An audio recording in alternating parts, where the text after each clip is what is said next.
За та бүхэнд орой минь хүргэе.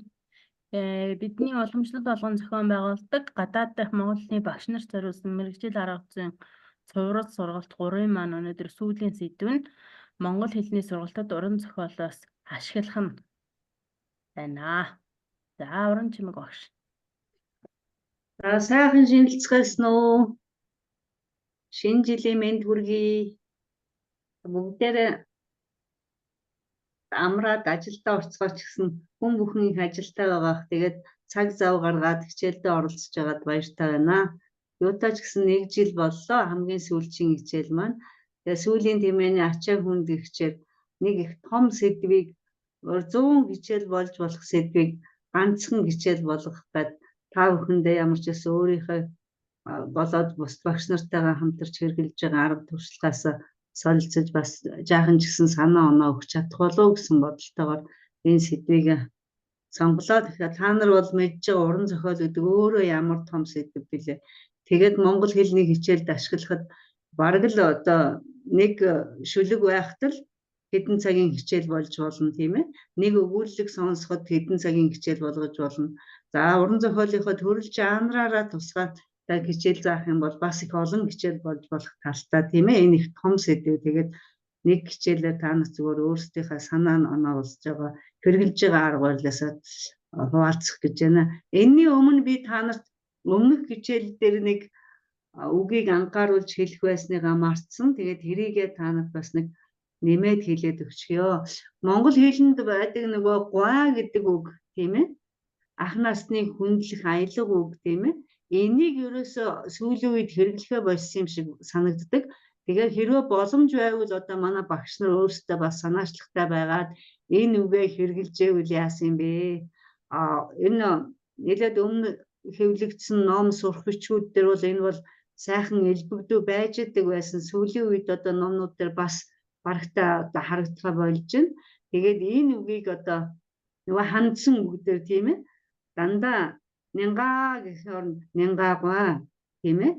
Энэ дээр одоо цэвэлгаан тойл дээр энэ байж байгаа ахмад насны хүндлэх аялга, дээд тушаалын хүний хүндэтгэх аялга гэдэг хоёр тайлбар хийсэн байгаа. Энэ ер нь бага хэрэглэгддэг болж байгаа учраас бид нар бас энийг хүмүүст ингэж хэрэгжилж явах хэрэгтэй байна. За тэгээд та нарын цовч тайлбар тойл дээр байгаа юугийн тайлбарыг бас энэ дээр бичсэн байгаа. Энийг хараараа. Тэгээд мөн энэ уран зохиолоос авсан жишээнүүд нь байж байна. Нянгаагаа тавуура тат тийм ээ. Хүний хүндэтгээд гой гэж явах чинь тэр хүн эргүүлээд сөргөлдөөд байх нь хүртэл баг байна шүү дээ. За жамцман чи сэтгэлээ барьж үз гэдэг жишээ дээр жамцгаа чи сэтгэлээ барьж үз гэж ингэж өөрчилж бас болно шүү дээ. Тэгэхээр нас багч байлаа гэсэн хүний хүндэтгээд гой гэдэг үгийг илүү оруулж одоо хэрэглээндээ хэрэгжилж байвал их зөв байх юм. Би 92 онд 93 онд одоо яг тэр хичээл зааж эхэлж явах үед бол бид нар бол энийг их элбэг хэрэгжилжсэн. Дэвид гуа, Мишель гуа гэдэг ингээд хэрэгжилжсэн. Одоо сүүлийн үед ерөөсөө хэрэгжилж байгаа нь ч сонсогдгоо болчиход байна. Тэгэхээр энийг бид нар бас хэрэглээнд авч явж байвал зүгээр юм аа гэдэг энэ үгийг би яг та нарт хэлэхээ мартсан байсан. За дээрэс нь энэ нөгөө аялга үгнүүд чинь тийм ээ. Өгүүлбэрийн гишүүдтэй бол хэлцэн холбогдол байхгүй. Өгүүлбэрийн бүтцэд хамааралгүй тийм ээ. Тухайн өгүүлбэрийн бүтэц утгын талаар дэлгэрч байгаа тийм утга мэдээллийн нэмэлт ачаалалтай болдог л ийм одоо онцлогтой. Тийм учраас өгүүлбэрийн гишүүн бүтцэд хамаарахгүй гэдэг чинь өгүүлбэрийн гишүүн болохгүй гэсэн үг тийм үү. Тэгэхээр тэрийг аялга үгээ авчихснараа тухайн өгүүлбэрийн утга нь өөрчлөгдөхгүй. За энэ талаас нь бас нэг ганц нэг хоёр үгийг хэлэхээ мартчихжээ. Тэгээд энийг хэлж байгаа. За тэгээд бичихт бол таслаар ялгаж өгч байгаа тийм ээ. За тэгээд өгүүлбэрийн мэдээллийн бүтцийн үүднээс хандлагын хэв маяг хэрэглээний талаас нь анхааран судлах заах шаардлагатай юм аа бид нар гэдэг нэг ийм үгийг нэмээд хэлье гэж бодсон юм аа. Тэгээд энэ гуа гэдгийг сайхан хэрэгжилж ямар байх юм аа. Эрэгтэй эмэгтэй ямар ч хүн дээр хэрэгжилж болдог тийм ээ. Одоо чинь эмэгтэй хүмүүсийн л дандаа аня гэх юм тийм ээ. Аня гэж одоо хүн болгоны амнаас нь нөгөөх нь болохоор бро гэж яах шиг. Тэгэхээр энийг бид нар бас багш нарын хувьд бол бас нэг санаачлагтай байж одоо эргэлтэндээ дахиад яг амьд хэрэглээндээ хэрэгжилж байвал зөв шиг санагдсан шүү. Ингээд энэ өмнөх хичээлийн дутуугаар үзье гэдгийг. За уран зохиолоос ашиглах нь. За бидний хувьд энэ манай дээр нэг заах нэг аргын нэгдлийн ажил гээд сард нэг удаа нэг юм багш нарын заах аргын нэгдлийн нэг сургалтын тийм ажил болдог. Хэлэлцүүлэг өөрсдийнхээ одоо зааж байгаа арга туршлагаас бие биендээ хуваалцах.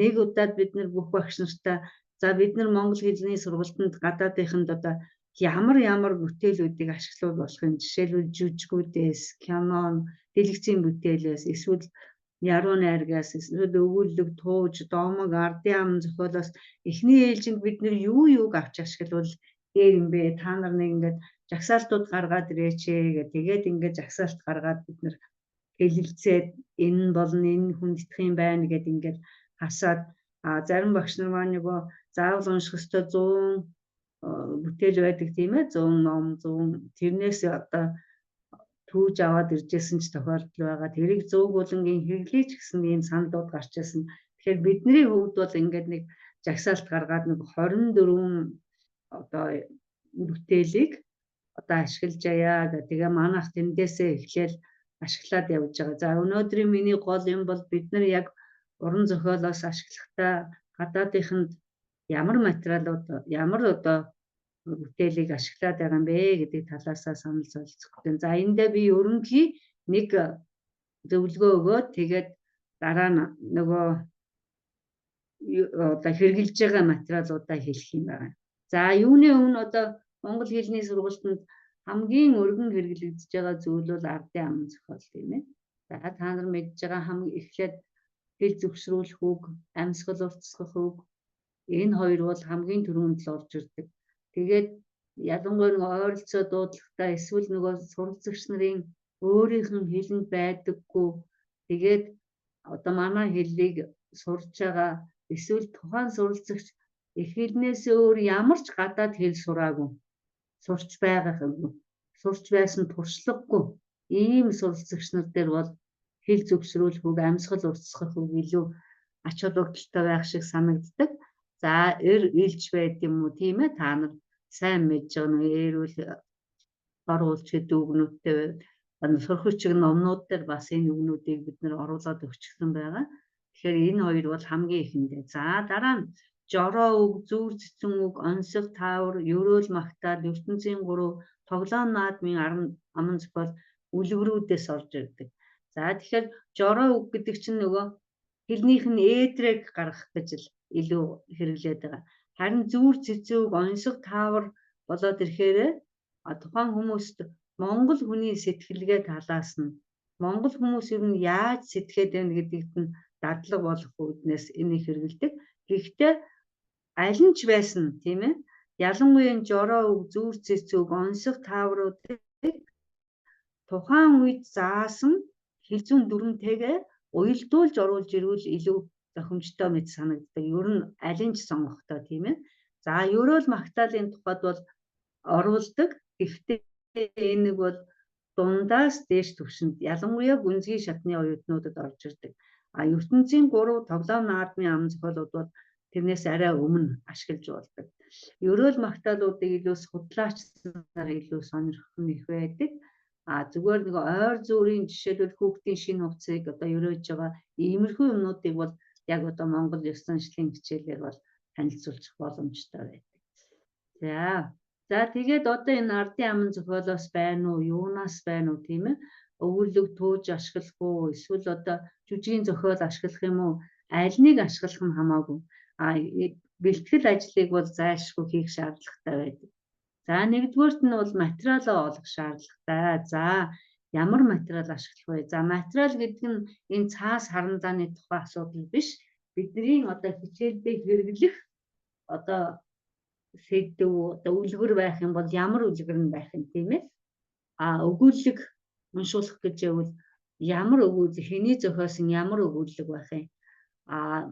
Одоо шүлэг яруу найраг авах гэж явал энэ шүлэг яруу найраг нь юутай холбож яах гэж байгаа цаг агаартай холбогдож байгаа юм уу?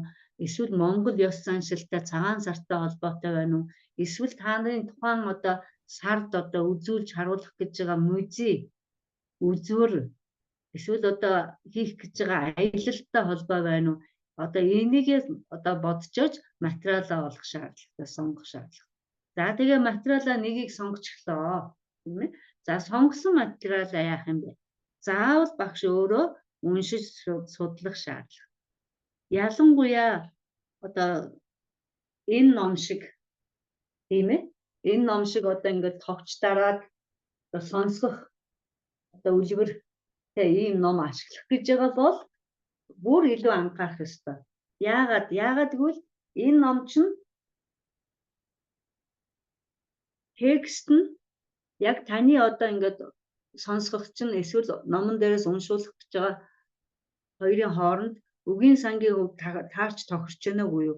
Энэ дээр бол одоо жишээлбэл өгнүүд нь зөвхөн жишээлбэл байлаа гэж яхад байжээ гэж бичсэн, байсан гэж яхад нь байжээч гэдэг юм уу? Үйл үгийн төгсгөн нөхцлүүдээр эсвэл одоо үүлийг одоо тодтогсон тэр дайвар үгнүүд одоо бид нар баймж утгыг хэлж байгаа тэр үгнүүд дээр нь ойролцоо утгатай үгэн явдаг ч юм уу, ийм байдаг учраас яг зайлшгүй яг одоо миний сонсгох юм, YouTube-ээс аваад сонсгох гэж байгаа юм, эсвэл одоо янз бүрийн нөгөө юу гэдэг вэ, нөгөө нэг сувгууд байдаг шүү дээ, нэг үлгэрийг уншуулад ингээд хүүхдийн зохиолуудыг дуу байвал дуулуулж байгаа энэ материалыг бэлдэж байгаа тэр ашиглах гэж байгаа сошиалд байгаа материал чинь таны одоо цаасан дээр байгаа номноос олж авсан тэр таарчин үгүй юу заавал шалгаж явах шаардлагатай. За тэгээд өөрөө заавал сонсож тэгээд цаасан дээр одоо буулгах нь зүйтэй. Жишээ нь одоо хамгийн сүүлд одоо 2 жилийн өмнөөс бид нар энэ номыг ашиглаж эхэлсэн.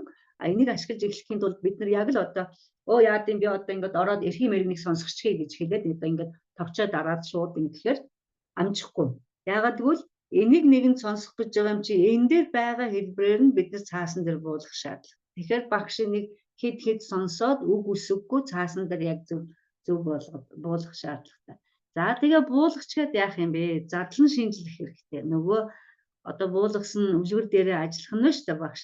За өгүүлбэр зөв хөвдөнд ямар байна? Өгүүлбэрийн бүтцийн хөвд энгийн өгүүлбэр юм уу? Энгийн нийлмэл өгүүлбэр юм уу? Зэрэгцэн нийлмэл өгүүлбэр байна уу?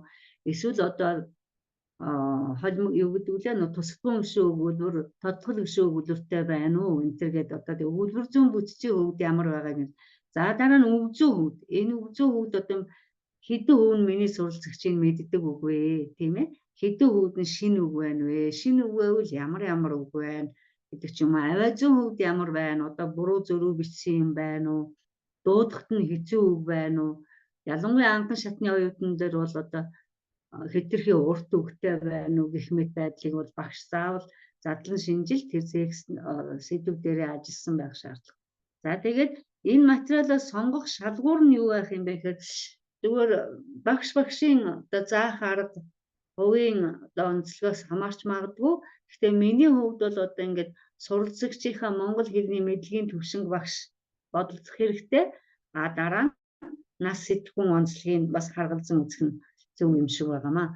Бусдаар бол бид нэгэнтэр тухайн хүнд монгол хэлийг зааж байгаа учраас биднэрт ийм сэдв яг болохгүй гэсэн тийм хоригдлох юм байхгүй шүү дээ. Гол нь тухайн хүнийхээ бас нэг нас онцлогийг хараад хүүгнийх нь онцлогийг ажиглаад дээрээс нь миний суралцагч энэ мэдлэгийн төвшин ямар вүлээ гэдгээ бас нэг гарцаагүй нэг бодолцох ёстой хоёр зүйл нь энэ гэж бодож шалгуур дээр авсан байгаа. За одоо энэ дээр би яг нөгөө Монгол ардын үлгэрүүд тэгээд дээрээс нь энэ дээр Орос ардын үлгэр бас ганц нэг орж өгсөн байгаа. За энэ цувралын нэг манайхан ашиглаж байгаа. Яагаад гэвэл бас бага насны хүүхдүүд орж оож байна. Янз бүрийн хүмүүс байна. Бас нэг зарим үед сэргээх хэрэг байна. Бас Монголд бас энэ нэг хүүхдийн ном зохиолууд байгаа байхгүй хоёрыг хүртэл бид нар энийгээрээ дамжуулаад сурчилж болно.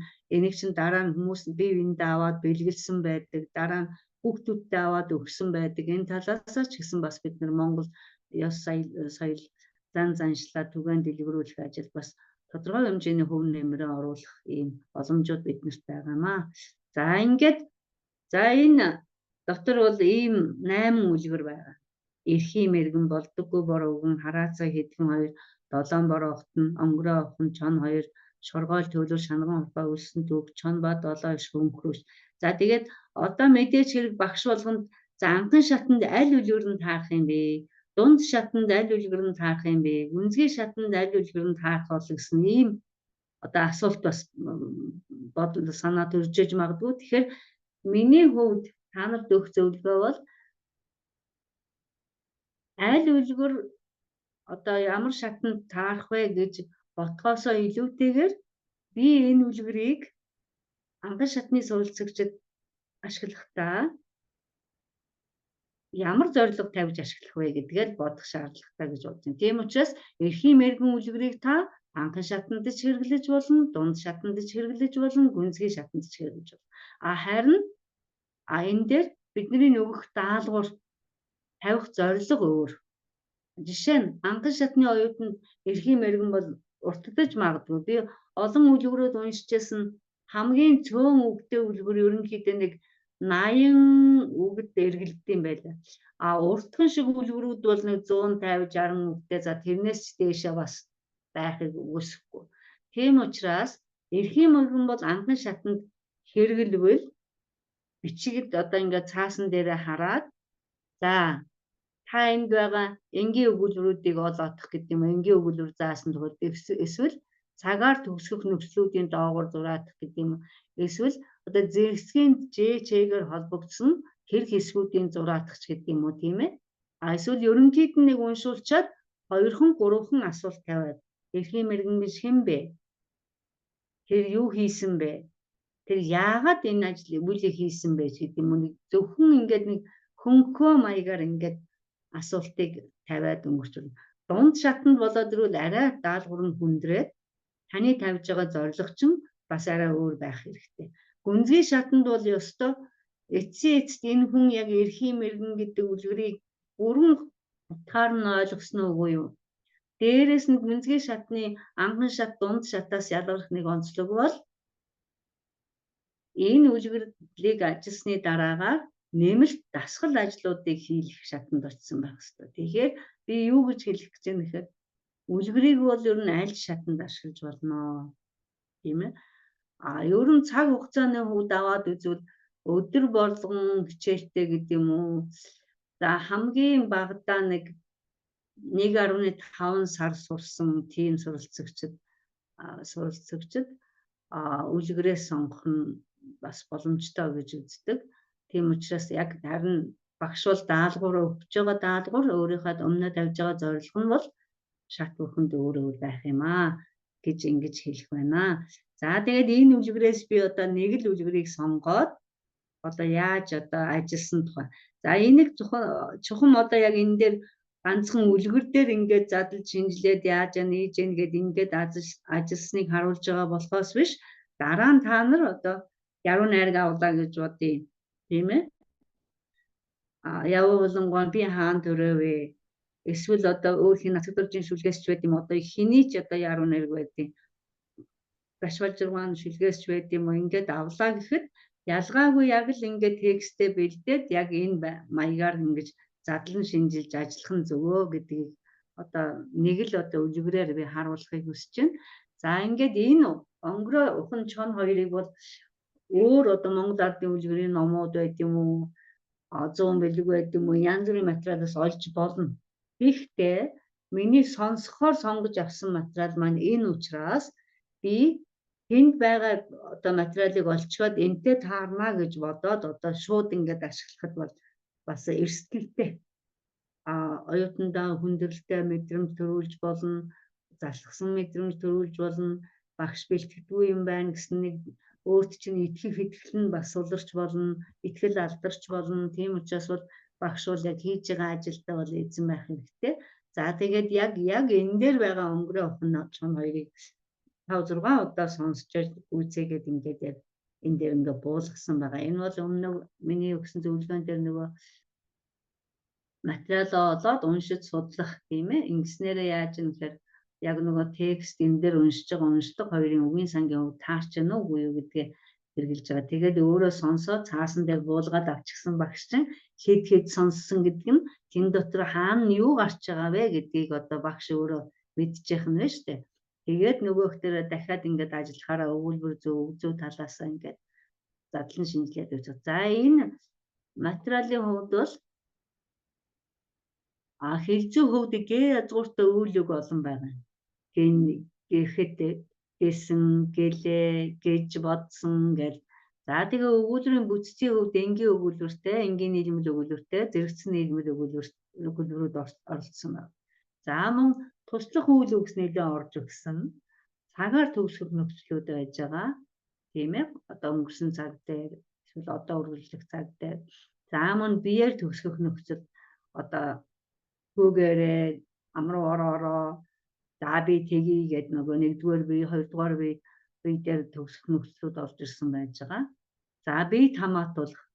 За охин минь ч гэдэг юм уу, ээж чинь ч гэдэг юм уу тийм ээ. Энэ бие хамаатуулах нөхцлүүд орж ирсэн байсан. Ялангуяа 2-р бие хамаатуулах минь чин тань илүү орсон байсан. За холбох нөхцлүүдээс угтуулан холбох, голзон холбох хоёр орж ирсэн байна. Одоо бүгдүүл орно. Энэ дээр одоо харъя бүгдээрээ. Яа. Тэгвэл би чамаа тархийг чинь хаалтал, нүдийг чинь бүлтэртэл, хэлийг чинь унжтал мөргөнөө гэж.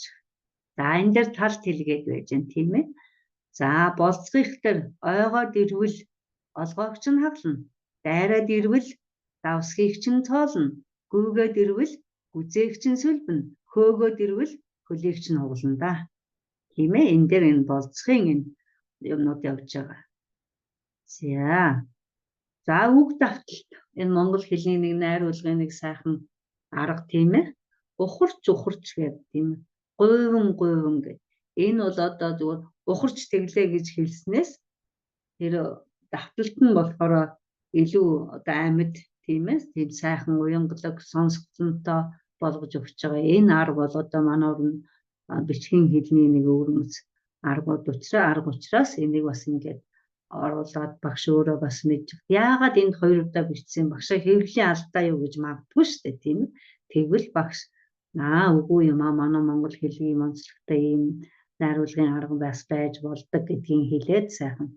За тэгээд одоо энэ дээрээс дахин анализ хийсэн юм гэхээр нөгөө уулзах гэдэг үг чинь энэ таарлах гэдэг үг байгаа. Онгороо гэж байгаа тийм мөн саксуу гэж заасан байж магадгүй. Та миний тухай дуулсан байх гэж байгаа. Тэр нь дуудуулах биш сонсох гэсэн утгатай тийм ээ. Таны алдар хэн блэ гэдэг нь нэр гэсэн утгатай ингээд ойролцоо утгатай үгсүүд ингээд таарлаж байгаа юм байна гэдгээ багш урьдчилаад мэдчихсэн байх нь байна шүү дээ. Тэгээд гэнт одоо таарлах гэж юу вэ гэж одоо мэдэхгүй оюутан байлаа гэхэд бас гинт багш сандрах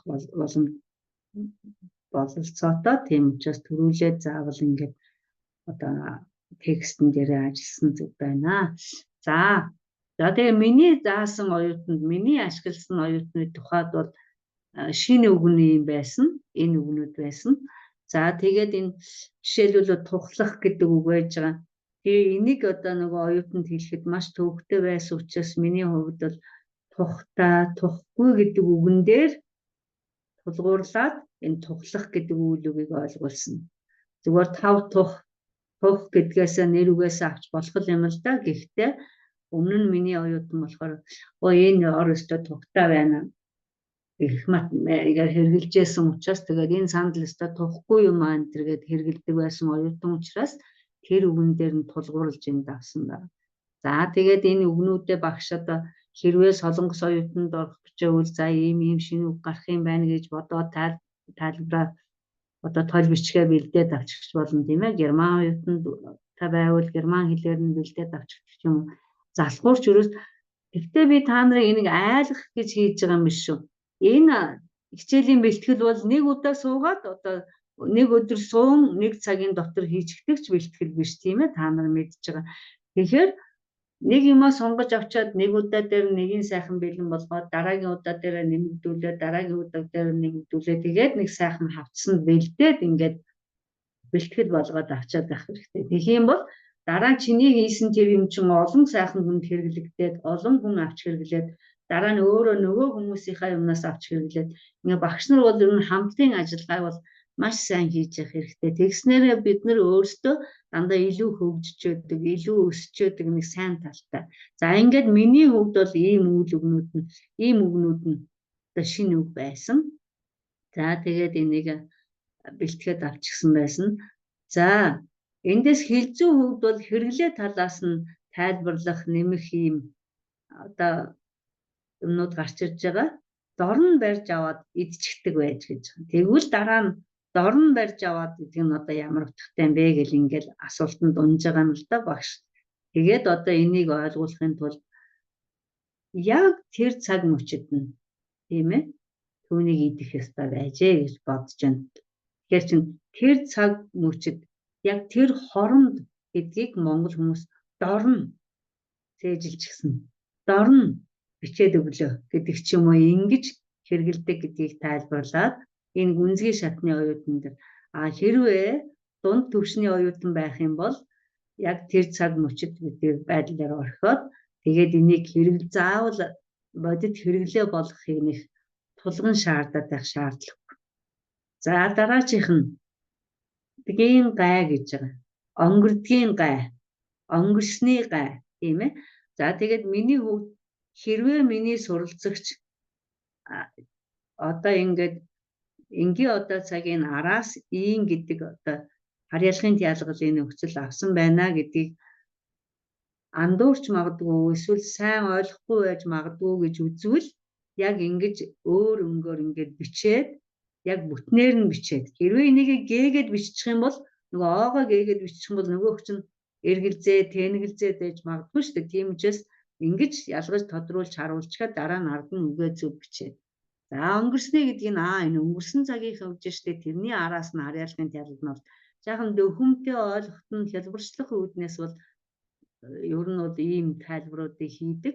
Ер нь гүнзгий оюутанд ч гэсэн ингэж хийх нь нэг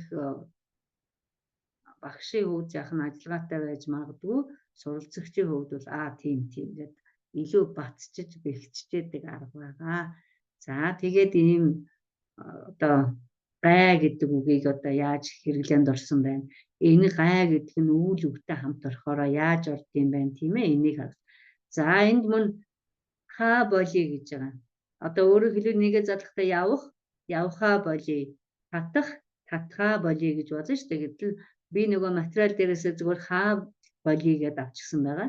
За тэгээ энэ дээр жишээ авсан байна. Тамхи татхаа болий, их унтхаа болий, их ярихаа болий гэх тийм ээ. Энэ бол маш их хэрэглээд өргөн хэрэглээтэй байдаг учраас бид нэр энэ байдал одоо энэ хэрэглээний энэ юу гэдэг вэ фрэз чинь холбоо үгийг одоо ашигладаг болгохын тулд ажиллах хэрэгтэй. Тийм учраас хамгийн тийм хүний амьдралд ойрхон жишээнүүдийг авч болно. За мөн энэ өгүүлбэр дотор бид чинь та нарын өв дээдсийг идэж ирсэн түүхтэй гэж. За тэгээд энэ түүх гэдгийг хүмүүс хисторигээс сурчсан байна. Эсвэл жимс түүхгээс сурчсан байна. Тэгтэл чинь өнгөрсөн цагаар төгсөх нөхцөлийн дараа түүхтэй гэдгүүд нь арай тийм түүхтэй бас энэ бахархалтай тийм үед хэрэгжилж байгаа учраас монголчууд дэлхийг эзэлсэн түүхтэй гэдэг ч юм уу энэ жишээнүүдээ бол та нар хинд орж байгаагаар ямар хүнтэй ярилцж байгаагаас хамаараад жишээнүүдээ сайхан өөрчилж сонгож болно. За мөн дээчээ бай гэж байгаа юм тийм ээ. Би амарч бай. Би тэгээ цагтаа зогсчээ. Чи гүйж ирээд миний ам руу орчих гэсэн юм байгаа л да. За тэгээд тэрэн дээрээс нь жээчээ бай гэдгийг бас нөгөө суралцагчтайгаа илүү дадлагжуулаад энэ хэллэгийг нь ашиглуулахыг нэлээд зорих хэрэгтэй. За энэ дээр энгийн жишээ за чи дэлгүүр яваад би амарч та захиагаа биччих би энийг уншчихъя гэдэг юм уу тийм ээ. Тэгээ өдөрт нь яг тухайн хичээл дээр юу ч за чи наадхаа биччихээ би самбар арч чадах гэж гэдэг юм уу тийм ээ. Арчиж байж гэдэг юм. За мөн энэ дээр элгүй гэдэг энэ холбох нөхцөл гарсан байгаа. За энэ дээр энгийн жишээ авсан. Үлгэр дээр маань юу гэж гардаг юу гэж гарч ирсэн бэлээ.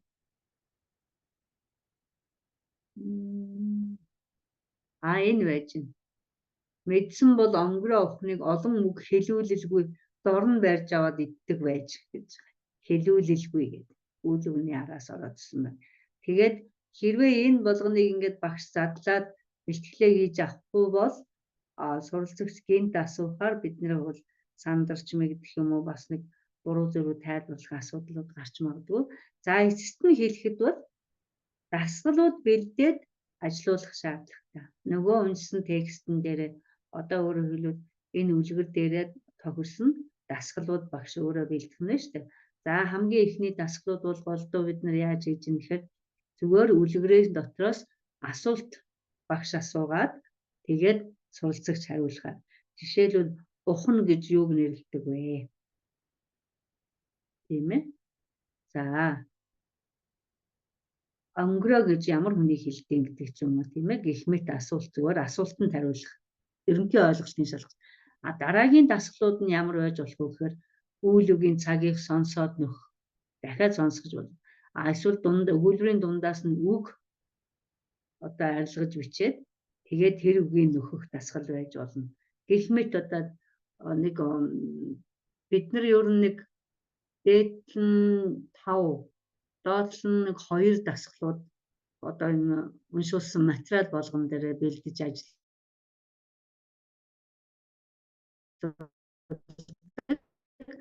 Тэгэхээр дасгал бэлдэж ажиллуулад тэхэн нэг ойлголтуудын хаанаас суралцагч маань яахан сул байна уу гэдгийг мэдж авч ажлаа үнэлж өгч явж явах нь илүү хэрэгтэй байдаг. За энэ зүгээрээс интернет тасраагүй. Зүгээр агш. За баярлалаа. За юм байна. За Монгол дуу сонсох тухайд бас нэг арай өөр зорилготой. Монгол дууг сонсохын тухайд хамгийн ихний зорилго бол сонсгох дасгал. Хүмүүсийг одоо сонсож сурах. Үг зөв хуваарлаж сурах. Дууч чинь их сайхан үгийг зөв хуваарлаж дуулдаг шүү дээ та нар мэдж байгаа. Тэгэхээр тэр дууг суралцагч яг ингээд 100% дагаад дуулах юм уу 100% сонсох нь олж чухал зорилго биш. Бид нэр одоо жишээлбэл Маамун Аашрыг гэхэд номон дээр бэлэн байж байдаг. Ном аваагүй юм уу тэр номоор сурахгүй байгаа хүнд бол тухайн одоо сонсхий гэж бодсон дуугаа цаасан дээр гаргаад өгч. Тэгээд тэрийг гэртээ нэг 3 удаа сонсоод ирээрээ.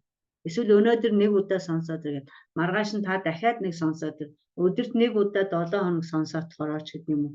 Ингэхээр нөгөө ялангуяа нөгөө үгийг үеэр таслах, үгийг зөв дуудах. Тэгээд нэг юм амьсгаан задраад хэлнийх нь хөдөлгөөн бас ингээд яахан хурцсах ийм зорилгоор сонсох дасгал дээр дуу хэрэгжилж байгаа. За мөн хэл зөвшрүүлэх жишээлбэл янз бүрийн тийм бид нар дээр чинь яг хичээл зааж байгаа үед чинь за энэ дээр нэг энэ оюутан дээр нэг ийм л юм байна те яаж энэ хоёрыг гүйгүүлэгчийг хамт орсон үед нь зөв хэлүүлчих вэ эсвэл энэ уртыг шиг арай л жаахан богино дуудаад байна да энийг би яаж яг уртын хэмжээгээр хэлүүлдэг болох уу гэх мэт тийм ээ ийм үед нь дээр хэл зөвшрүүлэхийн тулд бас хэрэгжилж байна. Дуудлагаа сайжруулах хэл зүүн дүрэн баттгах зорилгоор бас дуу ашигладаг. Жишээлбэл Маамун Аашрыг 1-р үеийн шийдэн бүсгтэр хэрэгжилж болж байгаа шүү дээ. Тоглоё, хийгээ, ингээ гэдэг тийм ээ. Мөн дууга яг л монгол дуу сургахын тулд бас зарим дуунуудыг заадаг. Тэгэхээр нэг суралцагч нэг олон дуу чанаргүй сурснаас өөрсдийнх нь сонирхсон, өөрсдийнх нь сонгосон тийм дууг нэг 2-3 дуутай болгочхоор бас их сайн монгол хүмүүстэй янз бүрийн газар таарлаад тэрийг дуулаад тэгснээрээ тэр хүмүүсийн одоо нэг болоод багт ороод илүү хоорондоо дотносоод ийм байдаг учраас бас дуу заахад бол багш бас анхаарах хэрэгтэй. За мөн одоо дуугаараа дамжуулаад ёс заншилт сургаж болтгоо. Хөл хүндтэй бүсгүйн өмнөр хөндлөн гардгүй мөчрийг олъё гэдэг боддоо гэдэг энэ дуу муугаар чинь бид нар Монголын ёс заншил нь юу байгаа юм бэ? Бид нар яагаад ингэдэм бэ гэдгээ тайлбарлаад ингээд энэ дууны зохиолыг шүлгийг дууг одоо сонгохдоо нэг иймэрхүү зорилго тавьж иймэрхүү маягаар ажиллаж байгаа. За тэгээд одоо заадаг дуунуудаас за энэ Несванысын аава гэдэг нь энэ яг нөгөө миний өмнө хэлдэг нэгдүгээр энэ шийдэн өсөх байж байгаа. Бас энэ хандсан үгтэй тийм ээ. За энэ нэг хөөрхөн залуучуудад ялангуяа хөнгөн маягийн ийм дуунуудыг сонгож зааж болж байгаа. Зүгээр маамун наашийн тухайд бол хөвшин залуу инээ тэрийг илтгэв даа штэ тийм ээ. За мөн бидний ийм зайлшгүй зааж байгаа дуунууд байна. Бүүэн дууг бол байнга сонсгодог. Ялангуяа хүүхдтэй мөнгөтэй өсөдөг бол эхлээд тэдний чинь зүгээр ингээд та сонсоод таны сонсгол сайжрна энэ төр гэжсэн ч гэсэн дараа нь тэр хүмүүс маань аянда багшийн одоо тавьж ясан даалгаврыг өгсөн даалгаврыг биелүүлэнгээ өөрөө манай Монголын дуунд дуртай одоо тэрийг одоо хүлээн зөвшөөрөөд ийм болж ирдэг. За энэ гэгэн өглөө сайн байна уу гэдгийг баг эхний үед одоо сайн байна уу гэдэг үгийг л сайхан зөв хэлүүлэхийн тулд энэ дууг сонсоход бас одоо ч их сайхан боллоо. Энэ YouTube-ээс гаргаж өгөөл за та энийг сонсоод ирээрэй чинь сайн байна уу гэдгийг багш хичээл дээр нэх олон хэлэл жишээлбэл 15 удаа хэлүүлэх байсан бол ямар ч байсан энэ дууг сонсгоснороо бол тэр тоо бол багасж байгаа. Тэгээд сан байна уу гэхгүй сан байна уу гэхгүй тийм ээ ямар ч байсан сайн байна уу гэх тэр ялангуяа нөгөө хүүхдийн хамтлагийн дуулснаар оруулахаар илүү зүгээр санагддаг. За маамуу наашрыгаа мэдээж оруулж байгаа. За үлэмжийн чанарыг бол мэдээж тэд гадныхан хүн бүр сурахад хэцүү. Гэхдээ бид нар үгийн өгөөд сонсгоод манайх нэг хаварт тэр боломж гарвал нөгөө хамрын хийд рүү явдаг энергийн төв рүү. Тэгээд тэр үед нь очиод олон сайхан юмыг ингээд тайлбарлаад таниулахынхаа өмнөх бэлтгэл тэгээд бас дуунуудыг авч яваад тэнд нь өгч яваад нийтээрээ дуулаад тэр аравж байгаагийн тэр нөгөө театрын эхлэл тавьж байсан тэнд одоо тэгээд ингээд ирэхээр чинь хүмүүс бүр гайхдаг байхгүй тийм үү танаа театртай байсан юм уу жүжиг тоглож ирсэн юм уу энэ төр гэж хүртэл асуув. Тэгээд тийм юмнуудын олон сайхан юм тайлбарлаад эн чинь Монголын түүх байж гэн бид чинь бас нэг бие даасан улсын зэтэн гэдгээ одоо энэ бүтээлээрээ уран бүтээлээрээ янз бүрийн байдлаар баталгаажуулж байна. За Түмэн Жаргалган Багангийн багштай баярлалаа. За энэ дуу бол манай номон дээр байнга байдаг. Дээрээс нь тэр нэг Америкт нэг аль хотод байлаа нэг монгол багш тэр Америк хүүхдүүдэд Багангийн багштай баярлалаа дууг заагаад тэд нар хоороор дуулж байгаа. Тэрийг бид нар олоод гадныхан сонсохоор бүр баярлаад эдгээр ингээд ийм гоё дуулж байгаа юм чинь би наадах чинь сурчгнаа. За энийг болохоор бид нар ямар хэлцүүтэй холбож байгаа юм гэхээр нөгөө уншиж сурлаа, бичиж сурлаа, бодож сурлаа гэд туслах үйл өгдөө. Тэгээд зөвхөн сурах гэжсэн бол зөвхөн бичих гэжсэн бол хоёр үйл үг одоо ингээд нийлээд ямар утга илэрхийлээд байгаа юм бэ гэдэг дээр бидний сайхан жишээ олгоод энэ Багангийн багштай баярлалаа дууг оруулж өгдөг байна. За эзэнгүй жаалыг энэ зул хамтлагийн дууснаар сонсдог. Энэ яагаад тэгэхээр нөгөө хоёрдугаар үеийн хөсөх гэдэг тийм ээ шидэм ус. Тэгээд нөгөө сонготой хаалгангод өгч болоосоо тэгээсээ ингээсээ гэд гуравдугаар үед шидэм үсэх байх нь тийм ээ. Сонг нэгдэгч болоосоо. За энэ дуу байж гэн. За Нарлаг Монгол орныг бол Чингис хаан хамтлагийн дуулснаар оруулдаг. Нөгөө энэ дээр болохоор тоолшгүй олон мартаа энэ дээр ишгүй гэдэг тэр дагаврыг оруулсан үедээ. За Улаанбаатарын үдшийг заажсан одоо ойрын үед харин даахан баг гэхдээ манад материал нь бэлэн байгаа. Энэ бол дуу бол ер нь суралцагч нарын хүсэлтээр заагдсан. Бид нар үгийн тэгээ энэ Улаанбаатарын үдшийн нэг сайн тал нь YouTube дээр англи хэлээр орчуулагдчихсан байгаа учраас заахад бас багш сонгож болох айд санаа зовох юм байхгүй. Нэг үе Улаанбаатарт нөгөө хогны машин дээр ялангуяа хотын төвөөр явж байгаа хогны машин гадаа ирэхээр Улаанбаатарын үдшиж дуу тангиндаг байсан. За тэгээд тэрийг сурсан оюутнууд ирээд энэ дуу ямар дуу вэ? Энийг сурья гэдэг. Тэгээд нөгөө эрхээвч Улаанбаатарын гэдэг үгийг сонсоод байсан учраас энэ дууг оюутнуудын хүсэлтээр ер нь оюутнуудын хүсэлтээр дуу заах тохиолдлууд гардаг. Нэг Швейцар оюутан нөгөө Ариунагийн дуулсан дууг энийг би яг сурмаар байна гэд одоо заалгаж ирсэн байгаа. Ер нь янз бүрийн дуунуудыг дэнсээ юуг одоо сурмаар байна, би тэмцээнд ормоор байна гэж багш нараа одоо заалгаж ирсэн тохиолдол би гэх мэт юм гардаг. За мөн ардын аман зохиолоос ардын дуунаас энэ Янжуур тамхи цонхон дээр суусан ялаа шар хад 3.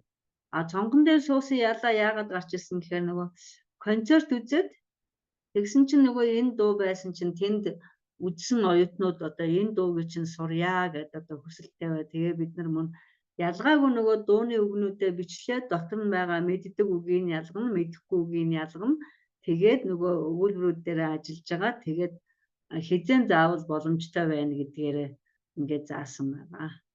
За шар хад гэдгийг энэ автобусны энэ шар хад гэдэг нэрнээс болоод энийг тайлбар хийгдээ. Тэгээд тэр шар хад гэдэг дууг сурья гэдэг одоо хэлсэн хүсэлтийн дагуу бас энэ дууг ингээд бэлтгэж заасан байгаа. За тэгээд дууны хувьд бол багш нар юм уу та нар одоо ямар дуу сонгох чинь та нарын асуудал.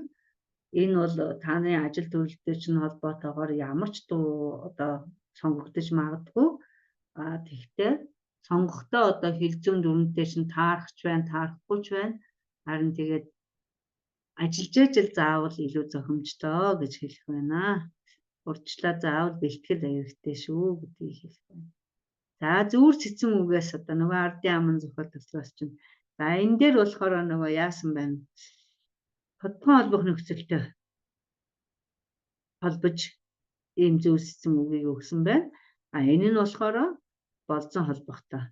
Ажил хийвэл дуустал, давс хийвэл уустал. Ингээд зүүр цэцэн үг мөгдөр ингээд одоо бид нар заасан юм а баталгаажуулж авч байгаа. Тэгэхээр баталгаажуулна гэж юугаар хэлээд юм бэ? Би танд үнэхээр хэрэгтэй юм заасан. Энэ бол амьд хэрэглээнд байгаа хэл зүй. Энийг хэрэглэснээрээ та биднийг илүү ойлгох болно, бусдыг илүү ойлгох болно, өөрийгөө бас бусдад илүү зөв ойлгуулах болно гэдэг талаас. Тэгэл энэ чинь одоо ингэж үнэхээр хэрэгтэй юм байна гэдгийг батлаад л байна гэсэн. За хэлц үгнээс яаж сонгох юм бэ? Хэлц үгнээс бидний хувьдаа сонгохдоо нөгөө оюутныхаа хамгийн сайн мэддэг үгнүүдээс нь эхэлж байгаа. Жишээлбэл ам мэдэхгүй оюутан гэж байхгүй шүү дээ. Нүд мэдэхгүй оюутан байхгүй, чих мэдэхгүй оюутан байхгүй, хөл гэдгийг мэдэхгүй оюутан байхгүй. Тэгэхээр энэ мэддэг үгтэй хэлц үгнээс нь ганц нэгээр нь хөөрхөн гэж хичээл дээр шургуулад яваад байх нь хэцүүтэй. Тэрнээс ч нэг өдрийн хичээл дээр хэлц үг заана гэж байхгүй шүү дээ. Сонгож яваад бүтэн хичээл. Өнөөдөр жишээлбэл оюутан нэг жаахан өөртөө чинь жаахан сөргөлдсөн янзтай өө би чамтай ам мөриймар байна. Тэгээд ингээ хэлэхэд тэгээд ам мөрийнх гэдгээ самбар дээр бичээд энэ ямар утгатай вэ?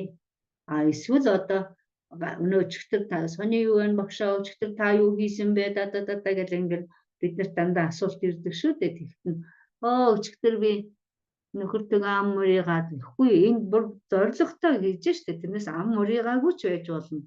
Яагаад гэвэл тэр би ам мөрийх гэдэг хэл зүгийг л өнөөдөр өгчээ гэж бодсон. Тэгэхээр оюутан надаас асуух нь тодорхой. Тэгэхээр би юу ороод ингээд жижигхэн хичээлийнхаа дундуур л шигтгэе болгоод оруулаад байж байна. Жишээлбэл өнгөрсөн 7 хоногт миний оюутантай өгсөн үг юу байсан гэхээр запас гэдэг үг байсан. Яагаад тэр чинь эрэгтэй хүн тэгээд машинд хэрэгтэй хөдөө гадаа их явдаг. Тэгээ манай хөдөөнийх нь чинь очиход запас дугуй байна уу гэж асуухад чинь мэдэхгүй сууж яваад бас тэр хүн чинь хэцүү шттэ. Тэгээд запас гэдэг үгийг заагаад тэгээд өгсөн чинь баярлалаа за энэ чинь над хэрэгтэй л гэж байгаа. Тэгээд гэх мэтээр багш бас нэг хичээл дээрээ жижиг шигтгэе болгоход энэ хэлц үгийг тийм ээ зүүр цэцэн үгийг ашиглахад илүү зохимжтой байдаг. За ингээд би сая хэлсэн тийм ээ мэддэг үгэн дээр нь тулгуурлаад одоо тэрнтэй холбоотой хэлц үгнүүд, зүүр цэцэн үгнүүдийг сонгоход илүү тохиромжтой байгаад ах шиг байна. За дараачих нь нэг сонголт хийх шаардлага гардаг зүйл маань мэдээж хэрэг тайз зэлгэцийн бүтээлүүд байж байгаа. Эндээс бид нэр сонголт хийхдээ ямар бодлого барьж, ямар бодолтойгоор юуг сонгоод байна вэ гэдэг дээр бас асуудал байгаа. Нэгдүгээр бидний хувьд бол хүүхдийн киноноос хүүхдэд зориулсан дэлгэцийн бүтээлүүдээ сонгодог. Ингэхдээ нэг анхаарах юм бол хүүхдийн бүтээлүүдийг, хүүхдэд зориулагдсан бүтээлүүдийг анхан шатанд сонсгох илүү хүндрэлтэй. Дундаас дээш түвшний оюутнуудад бол хүүхдийн бүтээлүүд илүү болоод байх шиг. Яагаад гэвэл хүүхдийн хэллэг, хүүхдийн яриа гэдэг чинь бас өөр юм. Өмнө нь манай багш нар Сэрүүн дуулаг багшийн хичээл дээр гарсан байж магадгүй нөгөө сонсгох дадлагыг нь сайжруулахын тулд бид нар бүр заримдаа хичээл дээр хүүхэд авчирдаг штэ. Хүүхэд авчираад тэгээд тэр одоо суралцагчтай ярилцуулдаг. Яагаад ингэж байгаа юм гэхээр том хүний яриа дуудлагна. Хүүхдийг сонсдог болоод ирнэ гэдэг чинь бас өөр. Тийм учраас бид нар болохоор тэр хүүхэд сонгож хичээлд оролцуулдаг. Мэргэжлийн хүмүүсийг зүгээр энгийн жишээлбэл тоогооч авчираад цагдаа авчирж исэн янз бүрийн мэргэжлийн хүмүүс авчирж ингэж хичээлд оролцуулдаг сонсгол. Тэгэхээр хүүхдийн бүтээлийг сонгохдоо, хүүхдэд зориулсан бүтээл сонгохдоо дундаас дээш түвшинд байвал илүү зохимжтой.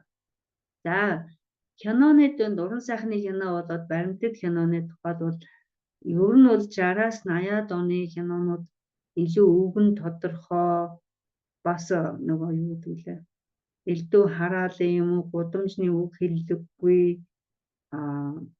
бас үгийн сангийн хүүд арай нэг тийм товч тодорхой байгаад ах шиг байдаг. Тэгээд тэр кинонуудаас илүү сонгож байгаа. За жүжигийн зохиолын тухайд бол жүжигийн зохиолыг нь эмгэнэлт, найдам, драмын гэд 3 хуваацсан байдаг тийм ээ. Эмгэнэлт жүжигийг ер нь сонгох нь тийм оновчтой сонголт ер нь болохгүй гэж бодож байна. Инэдмийн жүжигийг нь илүү сонгох нь тохиромжтой юм шиг санагддаг. Зүгээр хэрвээ суралцагч өөрөө жүжигийн зохиолоо сонгоод ирсэн тохиолдолд бол багш тэрийг нь хүлээн зөвшөөрч байвал тэгээд тэр сонгосноор нь ажиллахаас өөр аргагүй. Миний хувьд бол миний суралцагч нэг удаа нөгөө оюуны хайр жүжигийг сонгоод тэгээд бид нар яг эхнээс нь дуустал тэр жүжиг дээр одоо зарлаж ярилцаад яг хэлний бэлтгэл яг хэлний хичээлд ашигласан. Яг өнөөдрийн хувьд бидний хүчтэй 3 толгойг ашиглаж байна. Одоо дээрээс нь 70 удалж 7 бор огтно. За энэ ёгтлын шинжтэй тийм ээ. За тэгээд энэ нөгөө Эрдэмтэн Хөвсгөл багшийн жүжигийн зохиолыг хийсэн задлан шинжилгээний судалгааны ном дээр одоо ямар жүжигийг нь одоо хошин инэдмийн гэх юм, ямар жүжигийг нь шог инэдмийн гэх ингээд ялгаад өгсөн байгаа. Тэгээ одоо энэ багшийн ялгасан дээрээс үндэслээд бидний хувьд бол тэр хошин инэдмийн жүжигийг илүү сонгох тал руугаа байдаг. За энэ хошин инэдмийн жүжиг гэж юугаар нэрлсэн байна вэ гэхээр жирийн амьдралын дутагдлыг засахын тулд элэглэн шоолсон жүжигийг хошин жүжиг буюу хошин инэдмийн жүжиг гэж нэрлэх саналыг Эрдэмтэн Хөвсгөл бүтээлд одоо санал болгосон байдаг. Тэр нь ч бас зөв л гэж бодож байна. За гэтэл шог инэдмийн жүжиг гэж энэ нь нийгмийн амьдралаас таягдан хөөх зорилгоор юмыг хортоогоор шогулсан жүжигийг шог инэдмийн жүжиг. За тэр англиар орсоор болохоор сатирическая гэсэн бас нөгөөх нь юмор гэдэг талаасаа байгаа. Тэгэхээр энэ хошигнох гэдэг нь хор багтаа байдаг. Гэнэ ер нь хоргүй зүгээр юмыг нэг илэглээ шоолоод ингээд засаж залруулахаар тийм ээ. Шог болоод ирэхээр тэр хортой шогулсан жүжиг гэж байгаа. Тэгэхээр бид нар ийм хүндэрсэн хэлбэрийг нь авахгүйгээр зүгээр хошин инэдмийн жүжигийг авчих нь. Дээрээс нь нөгөө нэг сэргээш мэргээш гэдэг янз бүрийн нөгөө хошигнолуудыг бас хичээлд хэрэглэх боломжтой байгаа. За ийм байна. За би арийнхыг нэг хараад та. За 70 хөдөлчийн тухайд би эргээд нэг юм. За учиртай 3 толгойг үзүүлэхийн сайн тал нь юу вэ гэхээр жил бүр манай дэлгэсэн дээр тоглогддог. Тийм учраас ер нь өвөл энийгээ хийж байгаа юм эсвэл намар үдж байгаад эргээж нэг сэргээн сануулад тэр жүжиг гарчвал нөгөө суралцагчаа ураад тэр жүжигээ дараамаа хамтд нь үзчихдэг. Энэ нэг давуу талтай. Тэгээд тэр үеийн одоо жүжигийн зохиолуудын тухайд та нар мэдж байгаа янз бүрийн олон жүжигүүд байдаг ч гэсэн тэр олон жүжигүүд дотроос учиртай 3 толгой бол тэр одоо тоглогдсон цагаас хойш тийм ээ өнөөдрийг хүртэл байнга тавигдж байгаа жүжиг. Тэгэхээр энэ яаж илүү хүний зүрх сэтгэлд хүрсэн наардцтай тийм одоо сайн жүжиг учраас л өнөөдрийг хүртэл явж ирсэн гэж ойлгож болно шүү дээ багш нарын хувьд бол тэгж тайлбарлаж болно бас. За далайн худалчийн тухайд бол энэ Монгол хүний нэг тийм нэг юу гэдэг нэг хурц ухаан уран сэтгэмжийн нэг илэрлүүд гараад байх шиг байдیں۔ Би л хүүхэд байхдаа их сайн сандیں۔ Аймгийн төвөөрөд нэг театр үзсэн чинь манай аймгийн театрын нэг жүжигч нь тэгээд хэн гэдэг лээ. Энэ залуу худалчийг яг уншаад тэгсэн чинь тэрэн дээрээс миний одоо амьдралд хамгийн ойрхон байсан Үхрийн баасыг одоо яаж нэрлэдэг тухай 10 хэдийн янзаар нэрлээд тэгээд тэр жүжигэн дээр би бодсог нэг юмыг ийм олон нэрлэлцдэг тийм ээ. За тэгээд далан худалчийг тэрнээс хойш л одоо энэ далан худалч гэдэг юм би одоо хүүхэд байхаас л мартаагүй. Дээрээс нь бас үзэх дуртай, сонсох дуртай, сонирхох дуртай хэлбэр бас гадныханд ингэж хэлэхээр байна. Тэр дал гэдэг тоог яагаад авч байгаа юм? Далан давхар гэх юм, далан худалч гэх юм тийм ээ. Далан худалчийг яагаад гэж юм худал нь бүр дэмжчихэд байгаа. Нөгөө нэг далан худалч үлгэр дээр нэг байдаг штэ. Өөрийнхөө аавыг төрөөгүй байхад өвөг эцгийнхаа малыг хайгаа явж идэг. Ер нь тийм боломж байх уу? Аав нь төрөөгүй байж өвөөгийнхаа мал хайж гисэн явж идэг. Тэгэхээр ийм байдлаар ингэж худлаг хэлж байгаа учраас л далан худалч гэж байгаа гэдгийг тайлбарлаад тэгээд энэ далан худалчаас ер нь сонгож жагаад уншуулахаар Монгол хүний сэтгэлгээний цар хүрээ тийм ээ нэг тийм задгаа тийм байдал нь илүү харагдмаар. 7 бор ухтан дээр чинь яадаг үлээ нөгөө шагаан чинээ тос олж аваад тэр тосоо хамгийн бага дүйтэй хадгалуулсан чинь нөгөөх нь 7-соор байгаад барчгаар нь ахнар нь зодоод алчихдаг тийм ээ. Энэ эмгэнэлтэй. Тэгээд нэг ёгтлсон маяг байж байгаа. За нэг гих мэт ингээд өөртөө заавал нөгөөхөө өөрөө мэдж байгаа задлан шинжилээд тэгээд тайз дэлгэцийн бүтээлүүдээс сонгох нь зүйтэй юм аа.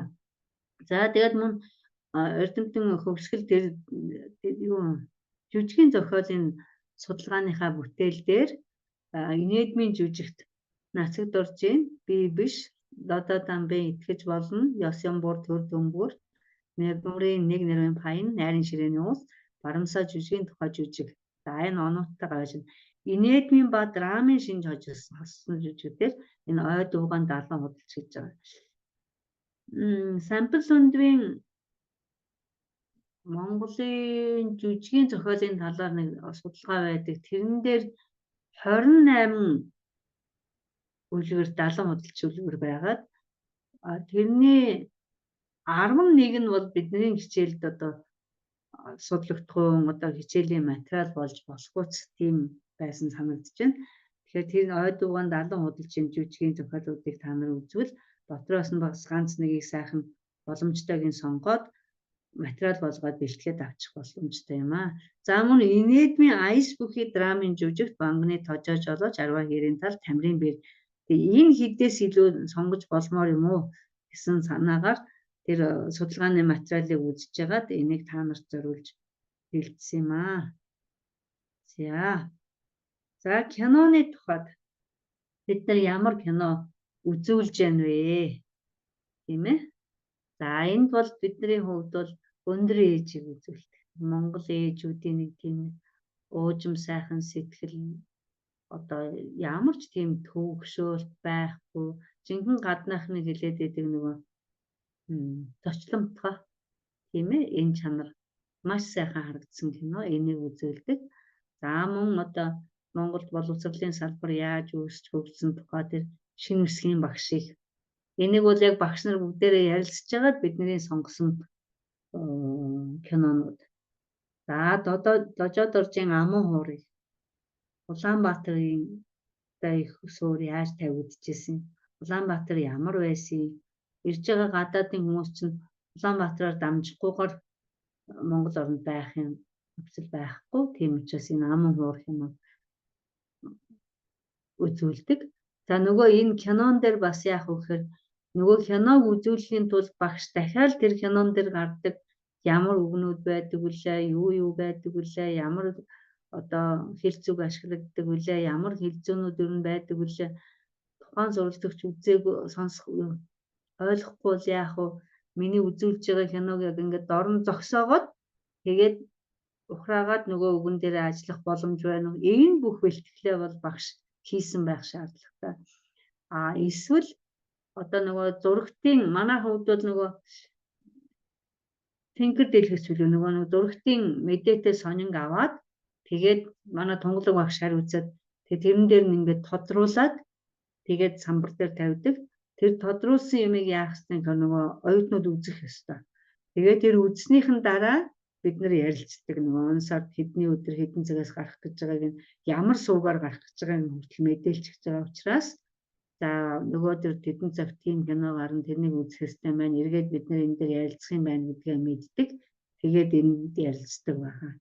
За хишиг сүрэнжав нарын галт магна киног бид нар үзүүлж байгаа. Дараа нь нөгөө Ингэн нулимсыг энэ болохоор DVD-гээр гарч ирсэн кино байгаа. Өгчөө уулаад тэгээд гэрт нь үзүүлээд тэгээд ярилцдаг, эргээд ажилдаг. За мөн баримтат кино нэвтрүүлгүүд байдаг, үзүүлдэг. Энэ дээр Монгол гэрний тухай нэвтрүүлэг 81 онд бэлтгэгдсэн кино, гарсан кино нэвтрүүлэг байна. Нямбуу жигдсэн нарын өргөө нийслэл гэдэг энэ баримтат кино байна. Энэ нь яг Улаанбаатарын түүхэн 355 жилийн ойд зориулагдсан Улаанбаатарын тухай кино, баримтат кино байгаа. Юнданбатын Үнэн бүрэнгийн гайхамшигт Монгол адуу төсөл одоо хэрэгжээд энэ хоёр дахь кино нь гарчих шиг боллоо. Нөгөө Google мордын тухай энийг одоо шинжлэх ухаанаар баталж чадахгүй юмыг яг амьдрал дээр ийм юм байна шүү гэдээ одоо сайхан үзүүлсэн юм бүр үнэхээр сайхан. Тэгэхээр гэрийн даалгаварт өгчгөөд юу ч гэсэн ингээд үзээд иргээд тэгээд дараа нь хамтарч үзээд тэгээд энэ дээрээ ярилцдаг. Энэ үзүүлээд байгаа шалтгаан нь юу гэхээр хүн юм хараад үзээд энэ тархиндаа бас нэг юм бодноо доо. Тэгээд тэр бодсон зүйл, тэр хийсэн дүгнэлт, тэр хүн төрсэн сэтгэгдлийг монгол хэлээр гаргахтал байгаа. Дээрэс нь бид нар Монгол ёс заншил, Монгол уран бүтээл, Монгол уран бүтээлчид тийм ээ, Монгол жүжигчид, Монгол ахуйн амьдрал гээд маш олон юмыг энэ дэлгэцийн бүтээлүүдээр одоо суралцагчтай хүргэж чаддаг. За мөн цагаан хэрмийн нууц энэ англи хэлээр байдаг. Энийг бид нэр англи хэлээр нь ашигладаг. Ихэнх хүмүүс нь англи хэлтэй учраас за энэ Петр Спрей гэдэг хүний одоо бүтээл байлаа.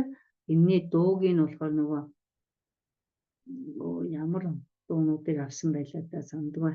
За Newcom Group-ийн одоо олон улсын хамтын бүтээл Монголын эзэнт гүрэн энэ Чингис хаантай холбоотой энэ киног үзүүлж байгаа сүүлийн үед.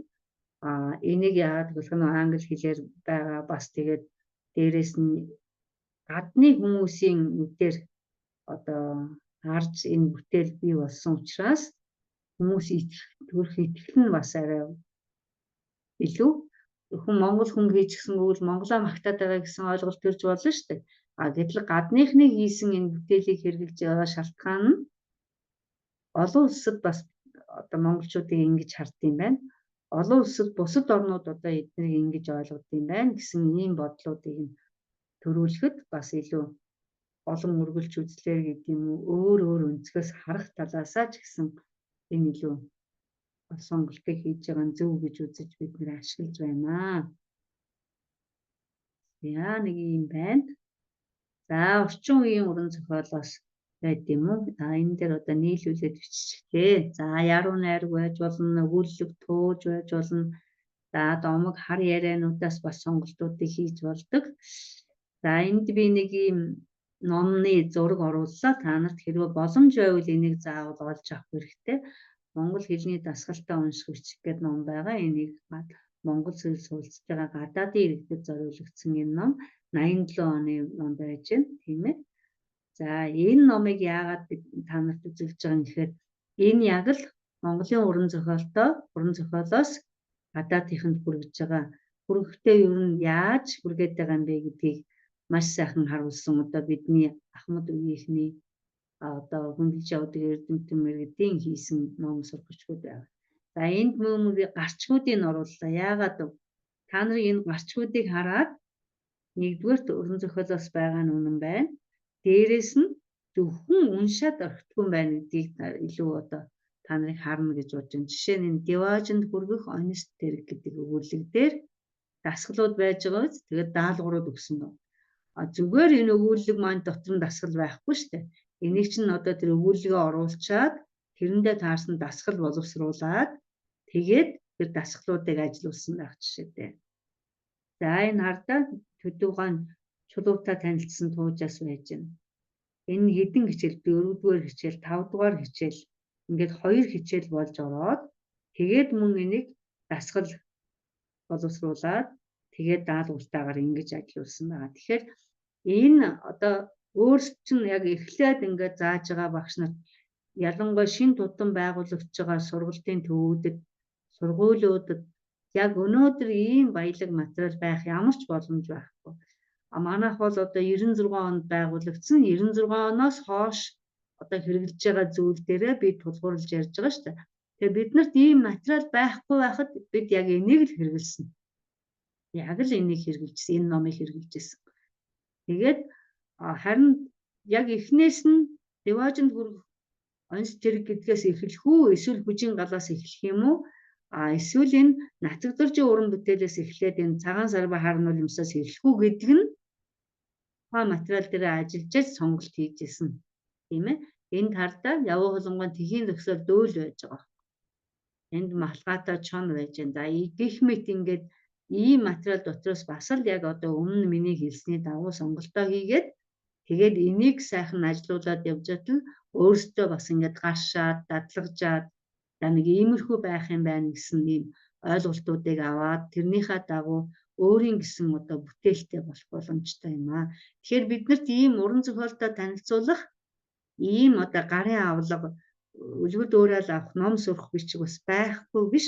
Бас одоо 87 онд энэ Эрдэмтэн багш нар ингээд хийгээд биднэрт бас бэлдээд өгсөн байна гэдгийг хэлэх гэсэн байгаа. За мөн одоо Сэрүүн Тунгалаг багшийн хичээл дээр гарсан байх гэж бодож байна. Энэ манай Лавг цэцэг багшийн Монгол хэлний дасгалтай Монгол ардын үлгэрүүд гэдэг. Энэ дасгалтай гэдгийг харж байгаа. Та нарын дотор нь байгаа үлгэрүүд угаасаа анханасаа тийм дасгалтай байгаагүй мэдж байгаа тийм ээ. Гэтэл багш маань үлгэрээ оруулаад тэгээд дээрэс нь дасгал ажлуудыг бэлдээд ингэсэн юм сургагч. За Батирээдүү багшийн Эрдэмтэн Батирээдүү багшийн энэ монгол хэлний сонсох дасгал 1, 2 дээр ч бас яг уран зохиолын материалуудаас орчилсон байж байгаа. За ийм бүтээлүүд бас биднэрт бас гарын дор байгаа. Тэгээд цаашид өөрсдийнхөө ажил одоо сургуулийнхаа онцлог, суралцагчийнхаа одоо их хэлн талаас нь бодолцоод та нар өөрсдөө бас материалаа сонгох тийм боломжууд байгаа. За бидний бас нэг хэрэгжилж байгаа зүйл бол энэ нөгөө аман зохиолоос, Монголын аман зохиолоос англи хэлээр энэ Дамжинсаргуй энэ алтан гэрэлтийн орчуулснаар ийм ном бас байдаг. Нэлээд олон бүтээлүүд дотор нь орчилсан байна. Энийг бид нар яаж хэрэгжилж яах гэхээр гэрийн даалгавртанд зүгээр англиар нь уншуулдаг. Англиар нь уншуулчаад эргүүлээд монголоор нь яриулдаг. За энд одоо ингээд жагсаалтын гарчгуудын таанаас бас хэрэг болох үүднээс өгсөн. Энд одоо юу хөхөө номжил энэ домог байж тийм ээ.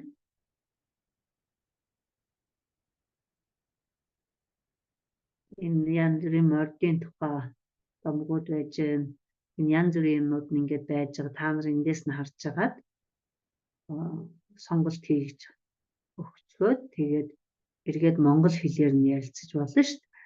Одоо суралцагч нартай компьютер дээр шивээд олон хувь болгож байгаа өгч явуулаад та нар уншаад ирээрэй гэдэг. Тийм ээ. Хараасаа хэдэн хоёрын өлөрч гэдэг юм аль нэгийг сонгочоод тэгээд англиар нь уншуулад тухайн өөрсдийнх нь хэлээр уншуулчаад эргүүлээд одоо ярилцах хичээл болгоод суралцагч бүрийн одоо өөрт нь төрсэн сэтлэгдээ юу бодсон тухай энэ болгоныг монгол хэлээр нь гаргуулах ийм аргаар энийг ашиглаж байгаа. За мөн бид нар гадаадын уран зохиолоос ашиглаж байна. Гадаадын уран зохиолоос монгол хэлний хичээлдээ ашиглахдаа зүгээр энэ бол одоо миний 7 дахь оюутнтайгаа хэрэгжилж байгаа ном. Энэ одоо гарчгуудын өгсөн. Гарчгууд дээр нь одоо яг л тэр нэг индианчуудын энд усан дотор нь байдаг нэг юу гэдэг вэ? Одоо манайхаар бол ястангууд юм да. Тэднийх нь тухай үйлсэн түүх хэрхээзэнээс юусын тэрний амьдралынх нь одоо хэв маяг ямарын хоол хүнс нь ямарын ахуй амьдрал нь ямарын тийм ээ. Энэ талаар энийг бол англи хэлнээс монгол хэл рүү орчуулж ашиглаж байгаа. Энийг хийлгэсний сайн тал нь юу гэхээр гүнзгий шатны оюутнууд тэгээд өгүүлбэрийн бүтэц талаас нь найруулга зүй талаас илүү анхаарч ажилладаг энэ номон дээр ажиллахдаа. Тэгээд эхлээд ингээд орчуулгуулж явах чинь англи хэлээр болохоор юм богинохон 3-4 өгүүлбэрүүд байх чинь оюутанд яг л 3 өгүүлбэр 4 байвал 4 хийгээд. Гэтэл монгол хэлээр тэр 4 өгүүлбэрийг 2 болгочвол зүгээр шиг. Эсвэл 1 болгочволч бас зүгээр ийм тохиолдол байдаг. Тэгэхээр эхний 1-2 бүлэг дээр оюутныгаа зүгээр ингээд өөрийнх нь чадлын хэрээр ингээд нэг энгийн өгүүлбэрүүдээр орчуулгуулж явж яснаа. За одоо бид хоёр ингээд 3-ыг орчуулчлаа. Одоо хопи индианчуудаа одоо танилцъя гэдэг сэдвүүдээс эхлээд хоёулаа энгийн нийлмэл өгүүлбэр ашиглаж эхэлье гэд эргүүлээд нөгөөхийг сануулж байгаа. Урдчлахаар зэрэгцхээр ингэж холбогдсон байна гэдэг. Тийм ээ. Тэрийг сануулчаад одоо хаана ингэж болмоор байна гэд тэднэр дээр нь яг ингээд анхаарад бүр цаашаа 12 13 хүрээд ирэхээр нь нөгөө тодтгол гişүү өгүүлбэр тусган гişүү өгүүлбэртэй болгуулад ингээд явах жишээ тэгээд өгүүлбэрийн бүтэц талаас нь илүү өгүүлбэр зүй талаас нь илүү хөнгөнөөс нь хүнд рүү дадлах хийх маягаар энэ материалыг ашиглаж байгаа. Зөвхөн одоо энэ бишэлдээ Канада оюутнуудаа хүүхдийн ном орчуулж ирсэн, Япон оюутнуудаа орчуулж ирсэн, янз бүрийн оюутнуудтай бол ийм өөрийнх нь хэлнээс англи хэлнээс л голдоо өгдөг л да. Тухайн багш хэрвээ солонгос оюутнуудтай ажиллаа солонгос хэл мэдчихвэл тэднийх нь номыг авдаг. Япон хэл мэддэг багштай бол Япон номыг авдаг.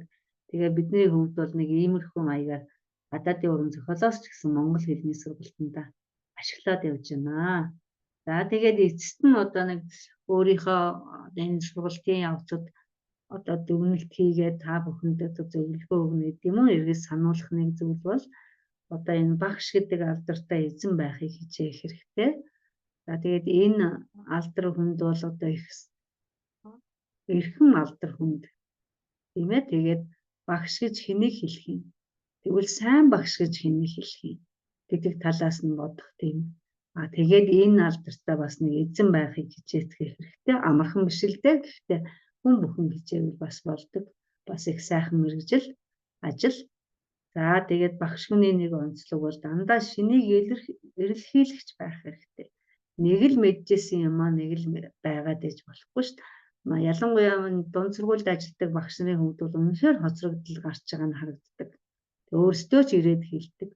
Өнгөрсөн жил зааснаар заалаа. Би одоо 6 жил нэг л ном хэрэгжилж байна. Яг тэрэн дотроо л би байна гэх мэт. Тэгэхээр тийм байдалд ерөөсөө гацаж болохгүй. Тэгэхээр байнгын шинийг эрэлхийлэгч байх шаардлагатай. За тасралтгүй суралцж явах хэрэгтэй. Ерөөсөө болчихлоо гэдэг нь байхгүй шүү дээ, тийм ээ. Тэгэхээр дандаа нөгөө сурч байгаа оюутнуудаагаа зэрэгцээд өөрөө суралцж явах хэрэгтэй. Суралцна гэдэг нь заавал одоо шинэ хэл эхлэх гэж байгаа юм биш л дээ.